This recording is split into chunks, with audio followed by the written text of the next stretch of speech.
Hello friends, DR hair transplantation and skin care centre ஹொசூர்லேருந்து இப்போ நம்ம கூட வந்து நீலகண்டன் சார் இருக்கார். சென்னையிலேருந்து வந்திருக்காரு.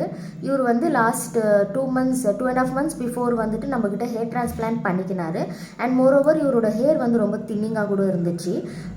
ப்ளஸ் இப்போ வந்து அவர் வந்து 3rd PRPக்காக இங்கே வந்திருக்காரு.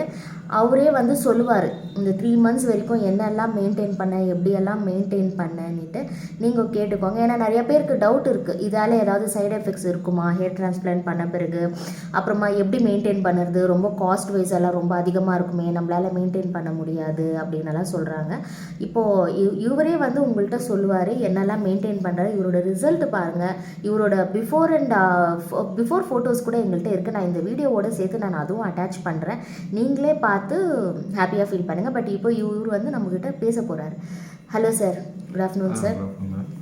சொல்லுங்கள் சார், உங்களோட எக்ஸ்பீரியன்ஸ் மொத்தமாகவே எப்படி இருந்துச்சு, நீங்கள் எப்படியெல்லாம் மெயின்டைன் பண்ணிக்கினீங்க அதை ஃபஸ்ட்டு சொல்லுங்கள் சார். நான் 3 மாதத்துக்கு முன்னாடி இங்கே ஏர் டிரான்ஸ்ஃபர் பண்ணிட்டு போனேன். பண்ணுறதுக்கு முன்னாடி பார்த்தீங்கன்னா எனக்கு வந்து இங்கே ஃபுல்லாகவே ஏர் குரோத் இருக்காது. இங்கே உங்களுக்கு பல்டாக இருக்கும். இங்கே வந்து ஏர் குரோத்தே இருக்காது, சும்மா மைன்யூட்டாக தான் இருக்கும். நான் இது பண்ணும்போது இந்த சென்டர் எங்கள் ஃப்ரண்ட்டில் மட்டும் பண்ணிவிட்டு இதுக்கு வந்து பிஆர்பி ப்ளஸ் மெடிசன்லாம் எடுக்கலான்னு தான் போனேன். ஓகேங்களா? இப்போ நம்ம ஏர் டிரான்ஸ்பிளான்ட் பண்ணும்போது வந்து பண்ணிவிட்டு அப்படியே பண்ணிட்டோம் அப்படின்னு ஃப்ரீயாக விட்டுறக்கூடாது. நம்ம அதுக்குன்னு கொஞ்சம் எஃபெக்ட் எடுத்து மெயின்டைன் பண்ணோம்னா ஒன்றும் பண்ண வேண்டியதில்லை. நல்ல ஹெல்த்தியான ஃபுட் எடுத்துக்கலாம். டேட்ஸு, பாதாம் அண்டு இது முந்திரி, அது மாதிரி நல்ல ஹெல்த்தியான ஃபுட்டாக எடுத்துக்கலாம். ப்ளஸ் வந்து கொடுக்குற மெடிசனை கம்பல்சரி டெய்லி ஃபாலோ பண்ணணும். கம்பல்சரி ஃபாலோ பண்ணிகிட்டே இருந்தால் தான் நம்மளுக்கு வந்து ரிசல்ட் வந்து ரொம்ப எஃபெக்டாகவே கிடைக்கும். நான் இப்போ வந்து ஒரு 3 months ஆச்சு எட்கே போடாமல் வெளியே போகிறது கிடையாது. கொடுக்குற மின்டாப்பாக இருக்கட்டும், மெடிசனாக இருக்கட்டும், இல்லை அந்த இது இருக்கட்டும், நான் எடுத்துக்கிற சப்ளிமெண்ட்டியாக இருக்கணும், கம்பல்சரி நான் டெய்லி ஒன்று கூட மிஸ் பண்ணாமல் எடுத்துக்கிட்டே இருக்கேன். அதனால் எனக்கு ரிசல்ட் நல்லாவே தெரியுது. இப்போ நான் அப்போ இருந்த லுக்குக்கும் இப்போ இருக்க லுக்குக்கும் நிறைய டிஃப்ரெண்ட் இருக்குது. நம்ம கண்டினியூவாக கரெக்டாக மெடிசன் எடுத்துக்கிட்டால் நம்ம பெட்டராக இருக்கும். ப்ளஸ் வந்து எங்கள் ஹாஸ்பிட்டல் நமக்கு சப்போர்ட் பண்ணுவாங்க. பிஆர்பி பண்ணும்போதும் சரி, நம்ம ஏதாவது ஒரு டவுட் ஏதாவது கேட்டாலும் சரி கண்டிப்பாக சப்போர்ட் பண்ணுவாங்க. நம்ம அது கரெக்டாக மெயின்டைன் பண்ணால், மெடிசன்லாம் மெயின்டைன் பண்ணால் கண்டிப்பாக ரிசல்ட் நல்லா பெட்டராகவே கிடைக்கும். ஏர் டிரான்ஸ்பிளான்ட்ன்றது ஒன்றும் அவ்வளோ பயப்படான விஷயம் கிடையாது. நான் பண்ணிவிட்டு 1 hourல பஸ் ஏறி இங்கேருந்து நான் தாம்பரம் போனேன்.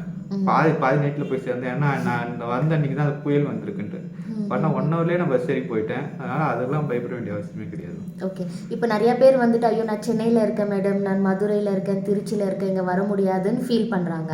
பட் உங்களுக்கு எப்படி தோணுது சார்? இப்போ பிஆர்பிக்காகவே வந்து நீங்கள் அவ்வளோ தூரத்துலேருந்து வரீங்க. எதுக்காகனா உங்களுக்கு ஒரு சர்வீஸ் வந்து பெஸ்ட்டாக கிடைக்கணும், ஒரே இடத்துல பண்ணிக்கலாம் அப்படின்னுட்டுன்னு. ஸோ உங்களுக்கு வந்துட்டு போகிறதுக்கெல்லாம் ஓகேவா இருக்குதா சார்? சிரமம் எதுவும் இல்லை இல்லைங்களா? வந்துட்டு போகிறதுக்கு மட்டும்தான் கொஞ்சம் கஷ்டம். பட் நான் இது ஏர் டிரான்ஸ்ஃபர் பண்ணுறதுக்கு முன்னாடியே நான் நிறைய இடத்துல என்கொயரி பண்ணேன். ஆனால் அது ரெஸ்பான்ஸ் அவ்வளோவா சரியில்லை. அதே மாதிரி அமௌண்ட் இங்கே ஒன்று சொல்கிறது, அங்கே ஒன்று போட்டு சொல்கிறது, இது மாதிரி நிறைய ப்ராப்ளம் இருந்துச்சு. நான் கொஞ்சம் ரெஸ்பான்ஸ் எங்கே பெட்டராக இருக்கும் அங்கே தான் போய் பண்ணணும்னு வெயிட் பண்ணிட்டு இருந்தேன். அப்புறம் தான் ஆட் பார்த்து, யூடியூப்ல ஆட் பார்த்து இங்கே இருக்குன்னு இங்கே வந்தேன். எனக்கு கொஞ்சம் ரெஸ்பான்ஸ் பெட்டராகவே இருந்துச்சு. அது இல்லாமல் ஏர் டிரான்ஸ்ஃபர் பண்ணதுக்கு அப்புறமும் எப்போ கால் பண்ணாலும் சரி, எதை கேட்டாலும் சரி நல்ல ரெஸ்பான்ஸ் பண்ணாங்க. நம்மளுக்கு நல்ல ரெஸ்பான்ஸாக பண்ணணும், கொஞ்சம் காஸ்ட்டும் கம்மியாக வேணும் அப்படின்னா நம்ம இங்கே வந்து பண்ணிடலாம். தூரம்லாம் பார்த்தா அதெல்லாம் வேலைக்கு பக்கத்துலன்னு பார்த்தா அதுக்கப்புறம் நம்ம பண்ணது வேஸ்ட் ஆகிடக்கூடாதுல்ல, பண்ணுறதே அதுக்கு தானே பண்ணணும். ஓகே ஃப்ரெண்ட்ஸ், சரி இப்போ வந்து நம்ம வந்து உங்களுக்கு ஹேர் டிரான்ஸ்பிளான்ட் பண்ணிவிட்டு ப்ராமிஸ் பண்ண மாதிரி நம்ம 3 PRPஸும் காம்ப்ளிமெண்ட்ரி கொடுத்தோம். நிறைய பேர் என்ன சொல்கிறாங்கன்னா அவங்க சொல்லுவாங்க ஆனால் கொடுக்க மாட்டாங்கன்னுட்டெல்லாம் சில கம்ப்ளைண்ட்ஸ் நான் எனக்கே சொல்லியிருக்காங்க. நிறைய பேர் சொல்கிறாங்க மேடம் அங்கே போன பிறகு இல்லை மேடம் அந்த ஆஃபர் ஆயிடுச்சுன்னெல்லாம் சொல்கிறாங்க. பட் இங்கே வந்து நம்ம ஒரு ஆஃபர் நம்ம கொடுக்குறோன்னாக்கா அந்த ஆஃபர் கண்டிப்பாக நம்ம கம்ப்ளீட் பண்ண வைக்கிறோம். கரெக்டுங்களா சார்? இதே மாதிரி இப்போ நீங்கள் 3rd PRP வந்து ஃப்ரீயாக தான் காம்ப்ளிமெண்ட்ரியாக தான் எடுத்துகிட்டு இருக்கீங்க.